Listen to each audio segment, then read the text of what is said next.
तो दोस्तों आज 24 सितंबर 2020 गुरुवार का दिन हो चुका है। तो आइए फटाफट से बात कर लेते हैं आज के ताजा खबरों की और आज के बड़े खबरों की। दोस्तों आज की बड़ी खबरों में पीएम मोदी की तरफ से माइक्रो लॉकडाउन की खबर आई है। अगर आपको पता नहीं है तो हम आपको बता दें कि बीते रोज 23 सितंबर को पीएम मोदी ने देश के कई राज्यों के मुख्यमंत्रियों के साथ बैठक की है और उसी में बहुत सारी बातें सामने आई है पूरे देश के लिए। आने वाले दिनों में देश के कई हिस्सों में माइक्रो लॉकडाउन लग सकता है। तो दोस्तों ये माइक्रो लॉकडाउन क्या है, पीएम मोदी ने बैठक में क्या क्या बातें की है, अभी हम आपको इसके बारे में पूरी रिपोर्ट बताएंगे। ये खबर पूरे देश के लिए बेहद ही महत्वपूर्ण है। इसके अलावा आपको बता दें कि आज की बड़ी खबरों में सभी बाइक और कार चलाने वालों के लिए बड़ी खबर आई है। सभी बाइक और कार चलाने वालों को अपनी नंबर प्लेट को बदलवाना होगा। नंबर प्लेट न बदलवाने पर 10,000 रूपए का जुर्माना लगाया जा सकता है। तो अभी हम आपको इस खबर के बारे में भी पूरी रिपोर्ट बताएंगे। साथ ही में आज की बड़ी खबरों में एक बहुत बड़ी खबर आई है भारत बंद को लेकर। जैसा कि आप जानते हैं, अगर आप नहीं जानते तो हम आपको बता दें कि अभी हाल ही में किसानों को लेकर सरकार ने कुछ कानून पास किए थे, लेकिन आपको बता दें ये कानून बहुत सारे किसानों को पसंद नहीं है। इसी की वजह से काफी दिनों से देश के कई हिस्सों में किसानों की तरफ से विरोध प्रदर्शन किया जा रहा है मोदी सरकार के खिलाफ। आपको बता दें इसी कड़ी में कल 25 सितंबर 2020 को भारत बंद होने वाला है। आपको बता दें भारत बंद होने की वजह से काफी सारी चीजें प्रभावित हो सकती हैं। बात हो रास्ते की या रेल के सफर की या बस के सफर की या दुकानों की, मकानों की, काफी चीजें प्रभावित हो सकती हैं। तो अभी हम आपको इस खबर के बारे में भी पूरी रिपोर्ट बताएंगे। इसके अलावा आज की बड़ी खबरों में एक सरकार की तरफ से बड़ा ही अनोखा ऑफर आया है। जो भी लोग बच्चा पैदा करेंगे तो उन्हें सरकार की तरफ से बिल्कुल फ्री में 4.25 लाख रुपए मिलेंगे। तो ये पैसे कहाँ के लोगों को मिल रहा है, अभी हम आपको इसके बारे में भी बताएंगे। इसके अलावा आज की बड़ी खबरों में सिम कार्ड को लेकर एक बड़ी खबर आई है। सिम कार्ड से जुड़ा एक बड़ा नियम बदल गया है। इसके अलावा आज की बड़ी खबरों में भारत की जीडीपी को लेकर बड़ी खबर आई है। साथ ही में आज की बड़ी खबरों में इंडियन रेलवे की तरफ से एक बड़ी खबर आई है। ताजा जानकारी के मुताबिक कई सारे ऐसे राज्यों और शहरों के नाम आए हैं जहाँ के लिए रेलवे और 100 ट्रेनें चलाने वाला है। तो ये नई 100 ट्रेनें कहाँ के लिए चलेंगी, किस रूट पर चलेंगी, अभी हम आपको इसके बारे में भी पूरी डिटेल बताएंगे। साथ ही में आज की बड़ी खबरों में चीनी बीमारी के प्रकोप के बीच अफ्रीकन स्वाइन फ्लू की खबर आई है। आपको बता दें इसी की वजह से 12,000 सुअरों को मारने के आदेश दे दिए गए हैं भारत में। तो दोस्तों आज हम आपको अपनी इस वीडियो में इन्हीं सब महत्वपूर्ण खबरों के बारे में बताने वाले हैं। तो इसीलिए वीडियो को थोड़ा सा भी भगाए बिना ध्यान से आखिर तक देखें ताकि कोई भी जानकारी मिस ना हो। वीडियो में आगे जाने से पहले बस आपसे छोटी सी रिक्वेस्ट है कि आप इस वीडियो को लाइक कर दें, शेयर कर दें, क्योंकि आपका लाइक और शेयर करना ही हमारी मेहनत का फल होता है। तो आइए बिना देर किए चलते हैं सीधे आज की पहली बड़ी खबर की तरफ। और आज की पहली बड़ी खबर में सबसे पहले आपके लिए पेश है चीनी बीमारी का बिल्कुल ताजा अपडेट अपने भारत की तरफ से। जैसा कि आप देख सकते हैं अपनी स्क्रीन पर ptrnews.com की तरफ से चीनी बीमारी का बिल्कुल ताजा अपडेट आपके सामने है। ताजा मिली जानकारी के मुताबिक एक बार फिर से 86,000 से ज्यादा नए मामले सामने आए हैं चीनी बीमारी के बीते रोज लगभग 24 घंटे में। इन नए मामलों के आने के बाद अब हमारे भारत में चीनी बीमारी के टोटल मरीजों की संख्या 57,30,184 हो गई है। आपको बता दें कि इन टोटल मरीजों में से अभी तक 91,173 लोगों की जान जा चुकी है। बीते रोज भी लगभग 24 घंटे में 1100 से ज्यादा लोगों की जान गई है। लेकिन अच्छी बात ये रही कि बीते रोज लगभग 24 घंटे में 87,000 से ज्यादा लोग ठीक भी हुए हैं। ठीक होने वालों की टोटल संख्या 46,71,850 हो गई है। इसके अलावा अब जो लोग बचे हुए हैं, जिन लोगों का अभी भी इलाज चल रहा है, तो उनकी संख्या अब हमारे भारत में 9,66,342 हो गई है। बात करेंगे आज के अगले बड़े खबर की, तो दिल्ली पर भारी पड़ेगा वायु प्रदूषण। विशेषज्ञों का दावा, चीनी बीमारी पकड़ सकता है रफ्तार। जी हाँ, चिकित्सकों और पर्यावरण के विशेषज्ञों का मानना है कि आने वाली सर्दियों के दौरान राष्ट्रीय राजधानी में वायु प्रदूषण की वजह से यानी कि एयर पोल्यूशन की वजह से जो चीनी बीमारी है वो रफ्तार पकड़ सकती है और चीनी बीमारी के हालात दिल्ली में काफी ज्यादा गंभीर हो सकते हैं। विशेषज्ञों की इस रिपोर्ट से पता चलता है कि आने वाले दिनों में देश के जिस हिस्से में पोल्यूशन बढ़ेगा तो वहाँ पर चीनी बीमारी के जो हालात हैं वो और ज्यादा गंभीर हो सकते हैं, क्योंकि दिल्ली के प्रदूषण को लेकर विशेषज्ञों का यही मानना है। इसीलिए हमें कोशिश करनी चाहिए जितना हो सके उतना कम प्रदूषण फैले हमारी वजह से। बात करेंगे आज के अगले बड़े खबर की, तो केंद्रीय रेल राज्य मंत्री सुरेश अंगड़ी की चीनी बीमारी से मौत। राष्ट्रपति और पीएम मोदी ने जताया है दुख। जी हाँ, ये चीनी बीमारी अमीरी और गरीबी नहीं देखती, कौन बड़ा नेता है या कौन बड़ा सेलिब्रिटी है, इस चीज को भी नहीं देखती और किसी को भी अपनी चपेट में लेकर किसी की भी जान ले लेती है। आपको बता दें इसी कड़ी में ताजा रिपोर्ट आई है कि केंद्रीय रेल राज्य मंत्री चीनी बीमारी की चपेट में आने के बाद अपनी जान गंवा बैठे हैं। आपको बता दें अभी हाल ही में 11 सितंबर को उन्होंने इस बात की जानकारी दी थी कि उनकी चीनी बीमारी की रिपोर्ट पॉजिटिव आई है। 65 साल की उम्र में दिल्ली के एम्स में उन्होंने अंतिम सांसें ली हैं। पीएम मोदी समेत भारत के राष्ट्रपति ने राज्य रेल मंत्री के लिए दुख जताया है। इसके अलावा आपको बता दें एक और बड़ी खबर है चीनी बीमारी को लेकर। जैसा कि आप देख सकते हैं कि दिल्ली के उप मुख्यमंत्री मनीष सिसोदिया भी हुए अस्पताल में भर्ती। बुखार और ऑक्सीजन की आ रही है शिकायत। जी हाँ, अभी हाल ही में मनीष सिसोदिया यानी कि दिल्ली के उप मुख्यमंत्री को चीनी बीमारी का पॉजिटिव पाया गया था। उसी के बाद से वो अपने घर में आइसोलेशन में थे। लेकिन आपको बता दें इसी बीच बीच उन्हें बुखार की दिक्कत हुई है और ऑक्सीजन की कमी भी महसूस हो रही है, तो इन्हें भी अस्पताल में भर्ती करवाया गया है। बात करेंगे आज के अगले बड़े खबर की, तो 30 अक्टूबर तक अपनी गाड़ी में लगवा लें ये नई वाली नंबर प्लेट और ये स्टिकर, नहीं तो लगेगा 10,000 रुपए तक का जुर्माना। जी हाँ, सुप्रीम कोर्ट के निर्देश के बाद सभी नए वाहनों में अब रजिस्ट्रेशन के समय हाई सिक्योरिटी रजिस्ट्रेशन प्लेट लगाना अनिवार्य है, लेकिन 2012 से पहले के वाहनों में अभी भी पुरानी वाली नंबर प्लेट लगी हुई है। इन गाड़ियों में लोहे या एल्युमिनियम की प्लेट है जिन पर पेंट से वाहनों का नंबर लिखा हुआ है, लेकिन आपको बता दें कि 30 अक्टूबर के बाद जिन भी गाड़ियों में इस तरह के नंबर प्लेट लगे होंगे तो उन पर 5 से 10,000 रुपए तक का जुर्माना लगाया जा सकता है। सभी लोगों को ये सूचना दी गई है कि जिनकी गाड़ी में हाई सिक्योरिटी नंबर प्लेट नहीं है तो वो लोग अपनी गाड़ी में लगवा लें 30 अक्टूबर से पहले। इसके अलावा आपको बता दें कि सरकार की तरफ से जो नोटिफिकेशन जारी किया गया है उसमें कलर कोड लगाने की भी बात की गई है। आपको बता दें ये एक तरीके का स्टिकर होगा जिससे ये पता चल सकेगा कि गाड़ी किस प्रकार के ईंधन पर चलती है। जो भी गाड़ियां सीएनजी और पेट्रोल पर चलती हैं तो उनकी गाड़ी में हल्के नीले रंग का स्टिकर लगेगा। डीजल से चलने वाली गाड़ियों को नारंगी और दूसरे प्रकार के ईंधन से चलने वाले वाहनों को ग्रे रंग का स्टिकर लगाना होगा। इसे किसी भी मान्यता प्राप्त डीलर से होलोग्राम बेस्ड कलर स्टिकर लगाया जा सकता है। आपको बता दें स्टिकर का ये नियम दिल्ली सरकार की तरफ से आया है, लेकिन जो हाई सिक्योरिटी नंबर प्लेट वाली बात है ये पूरे देश के लिए सुप्रीम कोर्ट की तरफ से अनिवार्य की गई है। साथ ही में जुर्माने वाली बात और 30 अक्टूबर तक का जो समय दिया गया है ये दिल्ली सरकार की तरफ से है, लेकिन आने वाले दिनों में पूरे देश में ये नियम लागू हो जाएंगे और देश के सभी लोगों को अपनी गाड़ियों में हाई सिक्योरिटी नंबर प्लेट लगाना होगा। बात करेंगे आज के अगले बड़े खबर की, तो एनसीबी ने दीपिका पादुकोण, सारा अली खान, श्रद्धा कपूर समेत 5 को भेजा है नोटिस। नशे के मामले में होनी है पूछताछ। जी हाँ, नारकोटिक्स कंट्रोल ब्यूरो ने नशे के मामले में 5 बड़ी बॉलीवुड की हस्तियों को नोटिस भेज दिया है। इनमें दीपिका पादुकोण, सारा अली खान, श्रद्धा कपूर, रकुल प्रीत सिंह और सिमोना खम्बाटा का नाम शामिल है। आपको बता दें कि सुशांत सिंह के केस की छानबीन करते हुए एक नशे का बड़ा मामला सामने आया जिसका खुलासा रिया चक्रवर्ती ने किया। आपको बता दें नशे का इस्तेमाल सुशांत सिंह भी करते थे, लेकिन आपको बता दें बॉलीवुड में ऐसी बहुत सारी बड़ी हस्तियां हैं जो कि नशे का इस्तेमाल करती हैं। एक तरीके से कहें तो इसका रैकेट चलता है। आपको बता दें अब इसी में दीपिका पादुकोण, सारा अली खान, श्रद्धा कपूर समेत 5 लोगों का नाम आया है। इस बात की जानकारी पहले आई थी, लेकिन ताज़ा रिपोर्ट के मुताबिक अब जो एनसीबी कंट्रोल ब्यूरो है उन्होंने इन सभी लोगों को नोटिस जारी कर दिया है। 3 दिनों के अंदर दीपिका पादुकोण, सारा अली खान, श्रद्धा कपूर समेत 5 लोगों से पूछताछ होने वाली है। दीपिका पादुकोण फिलहाल गोवा में है। उन्होंने वीडियो कॉन्फ्रेंसिंग के जरिए अपने वकील से बात की है। बात करेंगे आज के अगले बड़े खबर की, तो किसानों के प्रदर्शन से पहले रेलवे ने रद्द की 14 जोड़ी स्पेशल ट्रेनें। यात्रा से पहले देख ले पूरी लिस्ट। जी हाँ, किसानों के खिलाफ अभी जो सरकार ने एक नियम पास किया है उसी के खिलाफ पंजाब में किसानों ने पंजाब को बंद करने का ऐलान किया है। वहीं किसान संगठनों ने ट्रेनों को रोकने की भी बात कही है, यानी कि किसानों की तरफ से विरोध के रूप में, प्रदर्शन के रूप में ट्रेनों को रोक दिया जाएगा। आपको बता दें इसी की वजह से सावधानी बरतते हुए इंडियन रेलवे ने 14 जोड़ी स्पेशल ट्रेनों को रद्द कर दिया है। 24 से 26 सितंबर के बीच इन ट्रेनों को रोका जा सकता है किसानों की तरफ से विरोध के रूप में, यानी कि जबरदस्ती अपना विरोध जतलाने के लिए। इसके अलावा एक और ताजा रिपोर्ट आई है, जैसा कि आप देख सकते हैं कि किसानों के खिलाफ 25 सितंबर को किसान करेंगे भारत बंद। राजमार्ग और रेल मार्ग हो सकते हैं बाधित। जी हाँ, आने वाली 25 सितंबर को सिर्फ पंजाब बंद नहीं होगा बल्कि पूरा भारत बंद होगा, यानी कि 25 सितंबर को किसानों की तरफ से जो विरोध प्रदर्शन किया जा रहा है मोदी सरकार के खिलाफ, इसका असर पूरे देश में देखने को मिल सकता है। किसानों के नियम के मुद्दे पर विपक्षी दलों के अलावा देश के करीब 250 छोटे बड़े किसानों के संगठन ने 25 सितंबर के भारत बंद को सफल बनाने के लिए अपनी कमर कस ली है और सरकार के खिलाफ अपना गुस्सा जाहिर किया है। आपको बता दें इसी की वजह से केंद्र और राज्य सरकारें बड़े पैमाने पर पुलिस की बंदोबस्त कर रही हैं। देश के एक बड़े किसान संगठन अखिल भारतीय किसान की तरफ से ये बात कही गई है कि अभी हाल ही में मीडिया में ये झूठी खबरें फैलाई जा रही थी कि सिर्फ देश के 4 या 5 राज्यों के किसानों को इस नियम से दिक्कत है, लेकिन 25 सितंबर को ये पता चलेगा कि देश का हर राज्य किसानों के साथ खड़ा है। तकरीबन सभी राज्यों में बड़े स्तर पर विरोध प्रदर्शन होंगे। साथ ही में ये भी कहा गया कि किसानों का ये भारत बंद पूरी तरीके से कामयाब होगा। तो किसानों के भारत बंद की वजह से जो रेल सेवाएं हैं वो प्रभावित हो सकती हैं। इसके अलावा कई रास्ते बंद हो सकते हैं, जो बस की सेवाएं हैं वो भी प्रभावित हो सकती हैं। इसका असर दुकानों पर भी पड़ सकता है। बात करेंगे आज के अगले बड़े खबर की, तो बच्चा पैदा करने पर जापान की सरकार देगी 4.25 लाख रुपए। गिरती जन्म दर पर रोक लगाने का है लक्ष्य। जी हाँ, जापान में जन्म दर को बढ़ाने के लिए सरकार ने एक अनोखा कदम उठाया है। सरकार ने शादी करने वाले जोड़ों को 6 लाख यान यानी कि तकरीबन 4.25 लाख रुपए देने का ऐलान किया है। सरकार के इस फैसले के पीछे की मंशा है कि अपने देश में वो तेजी से गिरती जन्म दर को रोक सके और उसे बढ़ा सके। आपको बता दें कि जापान में जितने बच्चे पैदा हुए हैं उससे ज्यादा लोगों की जान गई है। अगर इसी तरीके से होता रहा तो जापान में लोगों की जनसंख्या काफी कम होती जाएगी और इसी चीज को बढ़ाने के लिए जापान की सरकार ने लोगों को ये ऑफर दिया है। बात करेंगे आज के अगले बड़े खबर की, तो बदल गया मोबाइल सिम कार्ड से जुड़ा ये नियम। घर बैठे काम हो जाएगा आसान। जी हाँ, कंपनियों के लिए सिम कार्ड लेना और एक्टिवेट करके कर्मचारियों को देना देना आसान हो गया है। दूरसंचार विभाग ने डिजिटल केवाईसी को हरी झंडी दे दी है। अब कंपनियों को सिम कार्ड के लिए ज्यादा दस्तावेज नहीं लगाने होंगे। पता चला है कि अब सिर्फ आने वाले दिनों में एक OTP के जरिए जो नया सिम कार्ड होगा वो एक्टिवेट हो जाएगा और उसके लिए ज्यादा तामझाम नहीं होगा। बात करेंगे आज के अगले बड़े खबर की, तो महामारी के बीच 2020 में 5.9% गिर सकती है भारतीय अर्थव्यवस्था। संयुक्त राष्ट्र की है ये रिपोर्ट। जी हाँ, ये ताजा खबर संयुक्त राष्ट्र की तरफ से आई है, जिसमें ये कहा गया है कि चीनी बीमारी महामारी के प्रकोप के चलते भारतीय अर्थव्यवस्था में 2020 के दौरान 5.9% की कमी का अनुमान है। दोस्तों, अगर आपको पता नहीं है तो हम आपको बिल्कुल आसान सी भाषा में बता दें कि जिस भी देश की GDP गिरती है, अर्थव्यवस्था कमजोर होती है, तो उसकी वजह से उस देश में सामान महंगे होते हैं, नौकरी की दिक्कत होती है और सभी तरह की परेशानियां आती हैं। और जिस भी देश की अर्थव्यवस्था जितनी ज्यादा मजबूत होती है तो वहाँ के लोगों को उतनी ज्यादा अच्छी सर्विसें मिलती है। फिलहाल भारत को लेकर जो अनुमान जताया गया है, ये भारत के लिए बड़े ही चिंता की बात है, क्योंकि इसकी वजह से आने वाले दिनों में देश के सभी नागरिकों पर सीधे असर पड़ सकता है। बात करेंगे आज के अगले बड़े खबर की, तो टाइम मैगजीन की 100 प्रभावशाली व्यक्तियों की सूची में PM मोदी का नाम, लेकिन साथ में एक ट्विस्ट भी है। जी हाँ, दुनिया की सबसे बड़ी मैगजीनों में से एक टाइम ने साल 2020 के सबसे प्रभावशाली व्यक्तियों की सूची जारी कर दी है। यानी टाइम मैगजीन की तरफ से बताया गया है कि 2020 में पूरी दुनिया में ऐसे कौन से 100 व्यक्ति थे जिनका प्रभाव पूरी दुनिया में या उनके देश में सबसे ज्यादा रहा। आपको बता दें कि जो 100 प्रभावशाली व्यक्तियों की सूची सामने आई है, तो उसमें भारत का एक ही नेता है और वो है PM मोदी। साथ ही में आपको बता दें कि इस सूची में शाहीन बाग वाली दादी का नाम भी है। जैसा कि आप जानते हैं कि सरकार ने अभी हाल ही में एक और कानून पास किया था CAA और NRC को लेकर, और इसी की वजह से दिल्ली के शाहीन बाग में बहुत बड़ा प्रदर्शन हुआ था और इसी में थी एक बिल्किस नाम की बूढ़ी अम्मा, जो कि शाहीन बाग वाली दादी के नाम से फेमस हो गई हैं। तो आपको बता दें, इनको भी 100 प्रभावशाली व्यक्तियों की सूची में शामिल किया गया है। और साथ ही में मैगजीन में ये लिखा गया है कि रोजगार के वादे को लेकर भारतीय जनता पार्टी सत्ता में आई और इसके बाद कई विवाद सामने आए हैं। यानी कि भारतीय जनता पार्टी के सत्ता में आने के बाद मैगजीन के मुताबिक बहुत सारे ऐसे मामले सामने आए हैं जो कि बहुत ज्यादा विवाद से भरे रहे हैं, जिसका विरोध बहुत सारे लोगों ने किया है। आपको बता दें, उसी में से एक CAA एक्ट और NRC, और इसके अलावा अभी जो किसानों को लेकर नियम पास किया गया है वो भी इसी सूची में शामिल है। बात करेंगे आज के अगले बड़े खबर की, तो रेल यात्रियों के लिए बड़ी खबर। बिहार, झारखंड समेत इन राज्यों से 100 नई स्पेशल ट्रेनें शुरू करेगा रेलवे। जी हाँ, भारतीय रेलवे अपनी आमदनी में इजाफा करने के लिए 100 और नई स्पेशल ट्रेनें शुरू कर सकता है। आपको बता दें कि चीनी बीमारी के दौरान इंडियन रेलवे को काफी ज्यादा घाटा हुआ है अपनी इनकम में। पिछले साल के मुकाबले में जो इनकम है वो 43% कम हुई है। आपको बता दें, इसी बात के मद्देनजर आने वाले दिनों में 100 और ट्रेनें चलने वाली हैं। आपको बता दें, ये ट्रेनें उन रूटों पर चलेगी जहां की सबसे ज्यादा मांग है। तो आपको बता दें कि उन रूटों की एक लिस्ट भी सामने आई है कि जो नई 100 ट्रेनें चलने वाली हैं, तो वो कहां से कहां के लिए चलेंगी, कौन से शहरों के बीच चलेंगी। तो मैं एक एक करके तो सबका नाम नहीं बता सकता, तो इसीलिए हम आपको इसी वीडियो के नीचे डिस्क्रिप्शन में एक लिंक दे देंगे आपकी आसानी के लिए। आप उस लिंक के द्वारा सभी रूटों की लिस्ट देख पाएंगे। लेकिन लिंक पर क्लिक करने से पहले जान लीजिए आज की और भी बड़ी खबरें, क्योंकि अभी भी बहुत महत्वपूर्ण खबरें बाकी हैं। बात करेंगे आज के अगले बड़े खबर की, तो 7 राज्यों के CM के साथ बैठक पर बोले PM मोदी, अब माइक्रो कंटेनमेंट जोन पर करना होगा फोकस, यानी कि माइक्रो लॉकडाउन पर। जी हाँ, देश में चीनी बीमारी के बढ़ते प्रकोप के बीच प्रधानमंत्री नरेंद्र मोदी ने बुधवार को, यानी कि अभी बीते रोज, महाराष्ट्र और उत्तर प्रदेश सहित 7 राज्यों के मुख्यमंत्रियों के साथ बैठक की। आपको बता दें, ये वही 7 राज्य हैं जहां पर चीनी बीमारी का जो प्रकोप है वो सबसे ज्यादा है। चीनी बीमारी के मरीज इन 7 राज्यों में सबसे ज्यादा है। तो इन 7 राज्यों में चीनी बीमारी पर कैसे काबू पाया जाए, इसी को लेकर बातचीत हुई है। आपको बता दें, जो 7 राज्य हैं उसमें महाराष्ट्र, दिल्ली, आंध्र प्रदेश, कर्नाटक, तमिलनाडु, पंजाब और उत्तर प्रदेश शामिल है। PM मोदी ने बैठक में कहा कि चीनी बीमारी से लड़ाई में अब लोकल स्तर पर फोकस कर बीमारी पर काबू पाना होगा, यानी कि जो लॉकडाउन है या जो भी प्रतिबंध है वो पूरे देश में नहीं बल्कि माइक्रो स्तर पर फोकस करने की जरूरत है। यानी कि जिस गली में, जिस कॉलोनी में, जिस मोहल्ले में चीनी बीमारी के मामले सामने आते हैं तो वहाँ पर प्रतिबंध लगाने की जरूरत है, क्योंकि अब आने वाले दिनों में शायद कभी भी पूरे देश में लॉकडाउन नहीं लगाया जाएगा, क्योंकि माइक्रो स्तर पर इसे रोकने की कोशिश की जा रही है। यानी कि छोटे छोटे स्तर पर जहाँ पर भी चीनी बीमारी के मरीज पाए जाएं तो उसे कंटेनमेंट जोन के रूप में घोषित किया जाए और वहाँ पर लॉकडाउन लगा दिया जाए। तो इसी को एक तरीके से माइक्रो लॉकडाउन कहा जाता है या माइक्रो कंटेनमेंट जोन। तो आने वाले दिनों में इन 7 राज्यों के लिए कुछ नए नियम सामने आ सकते हैं, क्योंकि चीनी बीमारी को रोकना बहुत ज्यादा जरूरी है, वरना इन 7 राज्यों से देश में और भी ज्यादा चीनी बीमारी के मामले फैल जाएंगे। बात करेंगे आज के अगले बड़े खबर की, तो चीनी बीमारी से लड़ना है तो अपनाए PM मोदी के ये 5 मंत्र, रहेंगे पूरी तरीके से महफूज। जी हाँ, PM मोदी ने जो बीते रोज मीटिंग की है उसमें 5 और बातें बताई गई हैं, जिसे 5 मंत्र का नाम दिया गया है जी बिजनेस की तरफ से। जो भी लोग इस 5 मंत्र को अपनाएंगे, यानी कि इस 5 बातों को मानेंगे, तो वो चीनी बीमारी से महफूज रह सकते हैं। तो दोस्तों, वो 5 मंत्र कौन से हैं? PM मोदी ने जो बीते रोज बैठक की है उसमें और क्या क्या बातें कही हैं, इन सभी चीजों की जानकारी के लिए हम आपको किसी वीडियो के नीचे डिस्क्रिप्शन में एक लिंक देंगे, जिस पर आप क्लिक करके PM मोदी का बीते रोज वाला जो मीटिंग वाला वीडियो है है वो देख पाएंगे और आप जान पाएंगे कि पीएम मोदी ने क्या क्या बातें कही हैं। बाकी हमने आपको जनरल जानकारी दे दी है। बात करेंगे आज के अगले बड़े खबर की, तो असम में फैल रहे अफ्रीकन स्वाइन फ्लू को रोकने की तैयारी और इसी की वजह से मारे जाएंगे 12,000 सुअर। जी हाँ, चीनी बीमारी का प्रकोप अभी हमारे देश में खत्म नहीं हुआ कि इसी के बीच अफ्रीकन स्वाइन फ्लू आ गया। आपको बता दें, ये एक ऐसी बीमारी है जिसकी वजह से जो पालतू जानवर हैं उनकी जान चली जाती है। यानी ये एक तरीके से जानवरों के लिए बड़ी बीमारी है, बड़ी महामारी है। आपको बता दें, ताजा रिपोर्ट में बताया गया है कि अब तक असम में 18,000 से ज्यादा मवेशियों की इसी की वजह से जान चली गई है। आपको बता दें, अभी ये स्वाइन फ्लू असम में सबसे ज्यादा फैला हुआ है और इसी की वजह से असम में 12,000 सुअरों को मारने के आदेश दिए गए हैं, क्योंकि ये अफ्रीकन स्वाइन फ्लू सुअरों के जरिए फैलता है। लेकिन आपको बता दें, ये सुअर जिन लोगों के होंगे उनको मुआवजा भी दिया जाएगा, लेकिन इनको मारना मजबूरी है। बात करेंगे आज के अगले बड़े खबर की, तो सऊदी अरब के मक्का में उम्रा की मिली इजाजत, भारत समेत इन देशों के यात्रियों पर है बैन। जी हाँ, सऊदी अरब ने बीते रोज बुधवार को चीनी बीमारी के मद्देनजर भारत, ब्राजील और अर्जेंटीना से आने वाली हवाई उड़ानों को निलंबित कर दिया है, यानी कि इस पर रोक लगा दी है। फिलहाल भारत के लोग उम्रा करने के लिए यानी कि तीर्थ यात्रा के लिए मक्का नहीं जा सकेंगे। हालांकि दूसरे देशों से जो लोग जाएंगे तो वो लोग 4 अक्टूबर से जो उम्रा होने वाला है यानी कि तीर्थ यात्रा, तो इसमें शामिल हो सकते हैं। आपको बता दें कि जो उम्रा यानी कि तीर्थ यात्रा होने वाली है तो इसको कुछ स्टेप में खोला जाएगा।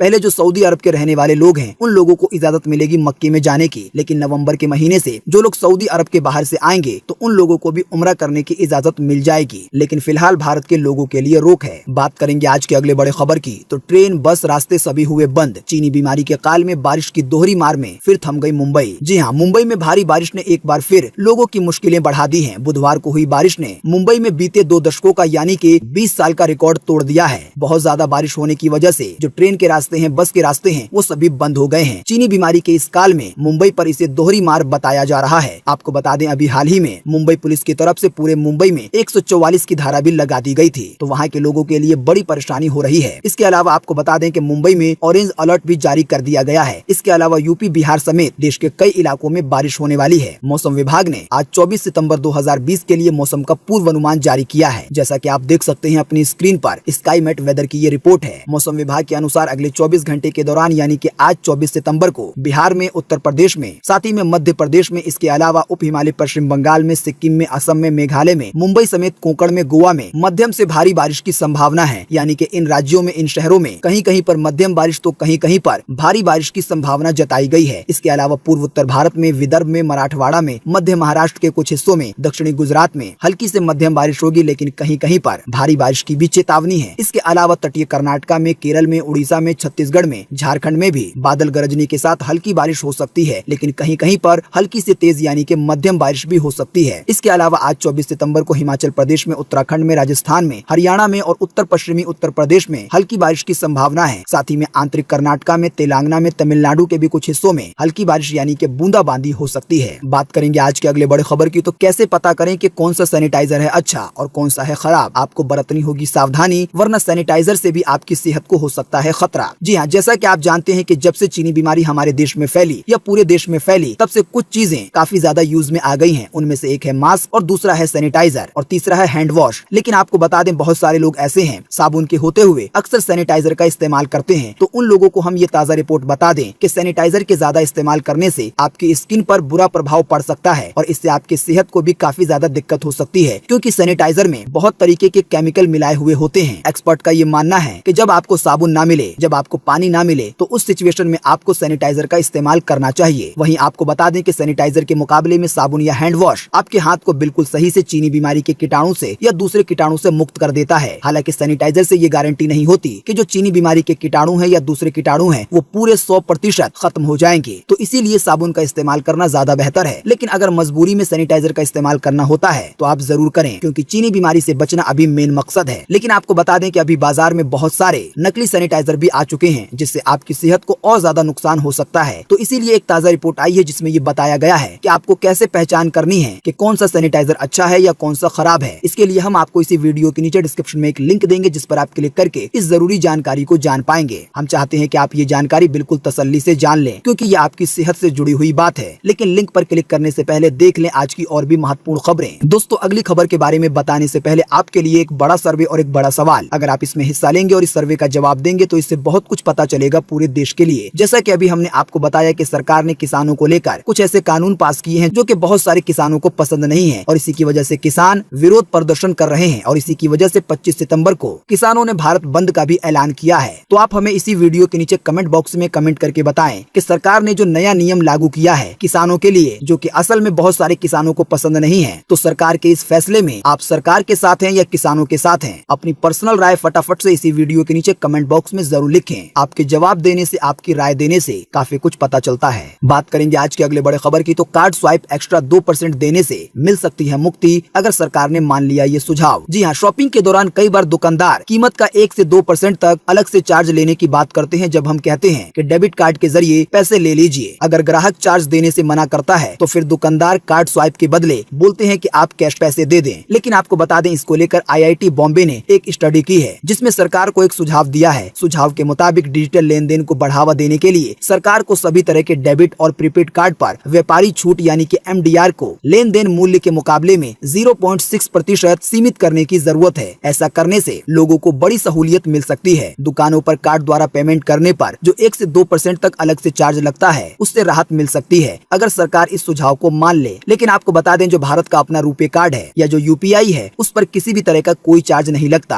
खास करके जब आप 2000 रुपए से कम के ट्रांजैक्शन करते हैं। तो अगर सरकार ने सुझाव को माना तो आने वाले दिनों में लोगों को ये एक और बड़ी राहत मिल सकती है। बात करेंगे आज के अगले बड़े खबर की, तो 1 करोड़ किसानों को PM किसान स्कीम से मिले 93,000 करोड़ रुपए। अगर आपको नहीं मिला है तो यहाँ कर सकते हैं फोन। जी हाँ, प्रधानमंत्री किसान सम्मान निधि योजना में किसानों को सीधे मदद पहुँचाई जा रही है। केंद्र सरकार ने अभी हाल ही में खेती में मदद करने के लिए 11 करोड़ किसानों के बैंक अकाउंट में 93,000 करोड़ रुपए भेजे हैं। केंद्रीय कृषि मंत्रालय के मुताबिक इस साल नवंबर तक कुल रकम बढ़कर 1 लाख करोड़ रुपए से ज्यादा हो गई है। यानी कि अभी तक सरकार ने किसानों को 1 लाख करोड़ रुपए से ज्यादा दे दिए हैं बिल्कुल फ्री में खेती में मदद करने के लिए। आपको बता दें कि इस योजना में जो फायदा मिलता है, जो पैसे मिलते हैं, तो वो देश के सभी 14 करोड़ से ज्यादा किसानों के परिवारों को देना है। लेकिन इस स्कीम के तहत सभी परिवारों का वेरिफिकेशन नहीं हुआ है। बहुत सारे लोगों ने इसमें रजिस्ट्रेशन नहीं करवाया है। आपको बता दें, इस योजना में कोई भी किसान रजिस्ट्रेशन करवा सकता है, लेकिन कुछ रिक्वायरमेंट पूरी करनी पड़ती है। इसके अलावा अगर आपने रजिस्ट्रेशन करवा रखा है और अगर आपके अकाउंट में पैसे नहीं आए हैं तो आप PM किसान की हेल्पलाइन नंबर पर बात कर सकते हैं। वहाँ पर आपकी प्रॉब्लम सॉल्व हो सकती है। हम आपको इसी वीडियो के नीचे डिस्क्रिप्शन में एक लिंक देंगे जिस पर आप क्लिक करके ये जान पाएंगे कि कौन से नंबर पर कॉल करना है, या जिन लोगों ने इसके लिए आवेदन नहीं किया है तो उन लोगों को कैसे अप्लाई करना है इस योजना के लिए। बात करेंगे आज के अगले बड़े खबर की, तो टिकट रिफंड में देरी पर एयरलाइंस भरेंगी ब्याज, यात्रियों को नहीं होगा नुकसान। जी हाँ, अगर आपने लॉकडाउन में एयरलाइन का टिकट बुक कराया था और कैंसिलेशन पर कंपनी रिफंड में देरी करती है तो उसे फिर हर महीने के हिसाब से 0.5 पैसे का ब्याज देना होगा। एयरलाइन टिकट रिफंड के मामले में सरकार ने बीते रोज बुधवार को सुप्रीम कोर्ट को ये जानकारी दी है। आपको बता दें, जिस समय लॉकडाउन लागू हुआ था तो उस समय बहुत सारे लोगों ने एयरलाइन की यानी कि हवाई सफर की टिकट बुक कर रखी थी, लेकिन लॉकडाउन की वजह से वो सारी यात्राएं रद्द हो गई। लेकिन अभी तक यात्रियों को रद्द की गई एयरलाइनों का पैसा नहीं मिला है। इसी की वजह से अब सुप्रीम कोर्ट में इस बात की जानकारी दी गई है कि जो टिकट का पैसा है वो एयरलाइन कंपनी देने में जितना देर करेंगी तो उन्हें हर महीने के हिसाब से 0.5 पैसे का ब्याज देना होगा अपने ग्राहकों को। इसके अलावा सुप्रीम कोर्ट ने सरकार को इस बात के निर्देश दिए हैं कि यात्रियों को पैसा कैसे मिलेगा, इस बात की पूरी जानकारी बिल्कुल साफ साफ बताई जाए। 25 सितंबर तक का समय दिया गया है सरकार को सुप्रीम कोर्ट की तरफ से। बात करेंगे आज के अगले बड़े खबर की, तो नाक के जरिए दी जाएगी ये चीनी बीमारी की वैक्सीन यानी कि दवा। भारत बायोटेक ने किया है अमेरिकी यूनिवर्सिटी से समझौता। जी हाँ, चीनी बीमारी के लिए भारत बायोटेक कंपनी नाक के जरिए ली जाने वाली एक विशेष तरीके की वैक्सीन यानी कि दवा पर काम कर रही है, जो कि चीनी बीमारी में काम आएगी। भारत बायोटेक ने इसके लिए अमेरिका के सेंट लुइस में स्थित Washington university school of medicine के साथ एक समझौता किया है। आने वाले दिनों में इस तरह की चीनी बीमारी की दवा आ सकती है जिसका इस्तेमाल नाक के जरिए किया जाएगा। इस वैक्सीन को कोरोफ्लू का नाम दिया गया है। बात करेंगे आज के अगले बड़े खबर की, तो कर्मचारियों को नौकरी से निकालना हुआ आसान और हड़ताल होगी मुश्किल, संसद ने लगाई है मुहर। जी हाँ, संसद ने बीते रोज बुधवार को 3 प्रमुख श्रम सुधार विधेयकों को यानी कि नियमों को मंजूरी दे दी है। आपको बता दें, ये जो नए नियम बनाए गए हैं इससे सीधा असर नौकरी करने वालों पर पड़ेगा। ताज़ा जानकारी के मुताबिक एक ऐसा कानून पास किया गया है जिसके तहत जिस कंपनी में 300 से कम कर्मचारी हैं तो वो कंपनियां सरकार की बिना परमिशन के अपने कर्मचारियों की छटनी कर सकती हैं यानी कि उन्हें नौकरी से निकाल सकती हैं। इसके अलावा एक इस तरह का कानून पास किया गया है जिसकी वजह से हड़ताल करना मुश्किल हो जाएगा वर्करों का। लेकिन आपको बता दें, इन सभी नियमों के बारे में सरकार का कहना है कि इससे लोगों को फायदा होगा। दोस्तों, इन नए विधेयकों की यानी कि इन नए नियमों की जो जानकारी है, अगर आप इसको बिल्कुल डीप में जानना चाहते हैं, सही से जानना चाहते हैं, तो इसके लिए हम आपको इसी वीडियो के नीचे डिस्क्रिप्शन में एक लिंक दे देंगे। अगर मैं आपको बिल्कुल सही से बताऊंगा तो इसमें काफी ज्यादा देर लगेगी और वीडियो भी लंबा होगा। हमने आपको ऊपर से एक मोटी बात बता दी है। बात करेंगे आज के अगले बड़े खबर की, तो दूरसंचार विभाग में कई पदों पर निकली है सरकारी वैकेंसी। सरकारी नौकरी पाने वालों के लिए सुनहरा है ये मौका। जी हाँ, जो भी लोग दूरसंचार विभाग में नौकरी करने का सपना देख रहे रहे हैं तो ये खबर उन लोगों के लिए बेहद ही महत्वपूर्ण है। दूरसंचार विभाग में काफी सारे पदों पर भर्तियां निकाली गई हैं, जिसमें आवेदन करने वाले आवेदनकर्ता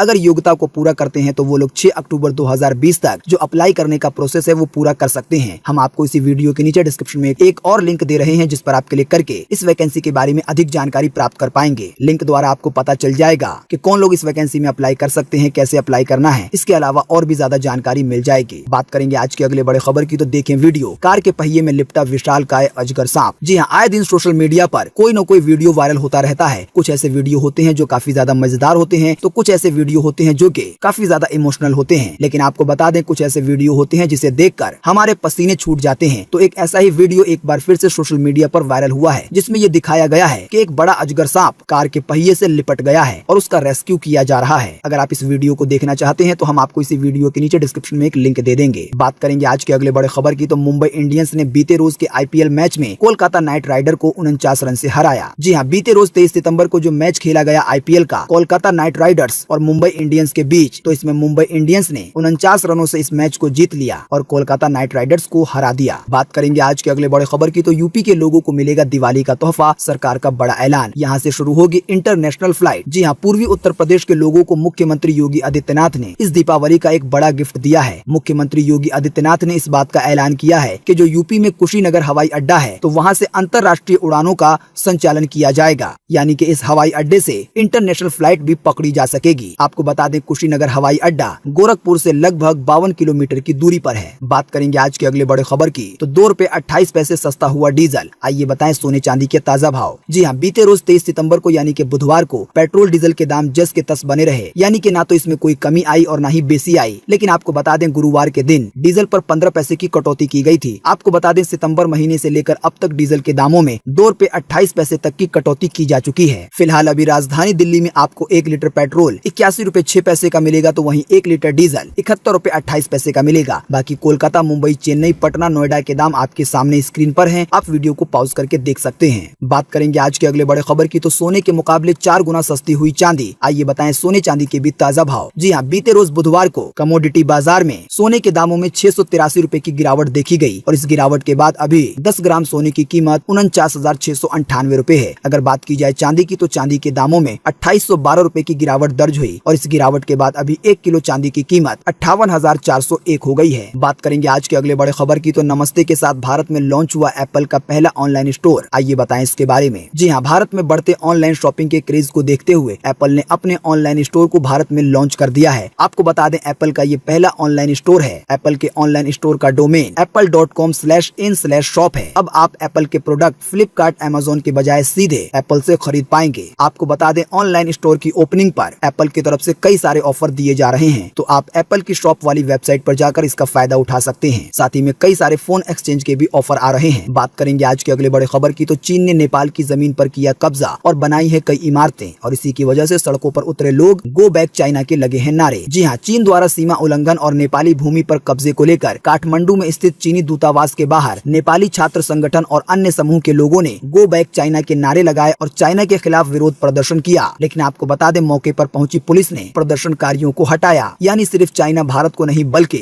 नेपाल को भी परेशान कर रहा है। बात करेंगे आज के अगले बड़े खबर की तो 29 सितंबर को भारत में लॉन्च हो सकता है MI का स्मार्ट स्पीकर। मिलेगा गूगल असिस्टेंट और Amazon अलेक्सा का सपोर्ट। जी हाँ, Xiaomi का नया स्मार्ट स्पीकर जल्दी भारत में लॉन्च होने वाला है। 29 सितंबर को Xiaomi भारत में स्मार्ट लिविंग नाम से एक इवेंट का आयोजन कर रही है। आपको बता दें, इसी इवेंट में ये स्पीकर लॉन्च हो सकता है। सबसे खास बात यह है कि इस स्मार्ट स्पीकर में आपको गूगल असिस्टेंट और एलेक्सा का सपोर्ट मिलेगा। आपको बता दें, इसकी वजह से जो Amazon का एलेक्सा डिवाइस है और जो गूगल का डिवाइस है उसको कड़ी टक्कर मिल सकती है। तो दोस्तों, आज 24 सितंबर 2020 की यही ताजा खबरें थी और महत्वपूर्ण खबरें थी। उम्मीद करते हैं इससे आपको काफी कुछ जानकारी मिली होगी। हम इसके बदले में आपसे इतना ही चाहते हैं कि आप इस वीडियो को लाइक कर दें, शेयर कर दें, क्योंकि आपका लाइक और शेयर करना ही हमारी मेहनत का फल होता है। वीडियो देखने के लिए आपका बहुत बहुत धन्यवाद। Thanks for watching.